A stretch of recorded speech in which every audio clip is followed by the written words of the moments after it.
يمي بالراحه. الساعة 12 ما جابوش من النوم لحد دلوقتي. يا ست فيها ايه؟ نايمين يعني اكيد، تعبانين، سهروا، ناس متجوزين هيعملوا ايه يعني؟ حاجه بالراحه استغفر الله العظيم يا رب. في جرس عشان ما تكسرش. رن الجرس ده يا ابويا مش هيفتح، هو مش عارف ان امه بره وجايه له الصبح عشان تقول له مبروك عليك الجوازه. طب ما انت عارفه عرسان. طيب ماشي. وانا قلت لك استني اسبوع ويبقى تعالي.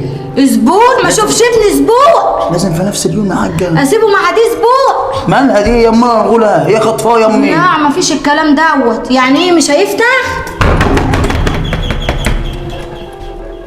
اهلا، ازيك ياما؟ ايه ازيك يا اخويا؟ عامل وحشتي؟ ايه؟ كل ده لطينا على الباب. هعمل ايه بس ياما؟ انا حقك عليا، انا اسف ما خدتش بالي. ايه والسنيوره فين؟ مش هتيجي تجابلنا ولا ايه؟ ادخلي ياما اتفضلي، منوره الدنيا والله. حبيبي يا ابني. منور اخويا. بتعمل ايه ده كله؟